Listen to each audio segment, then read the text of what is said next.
ألم يئن للذين آمنوا أن تخشع قلوبهم ألم يئن للذين آمنوا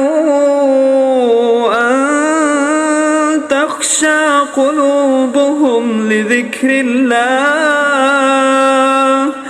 ألم يئن للذين آمنوا أن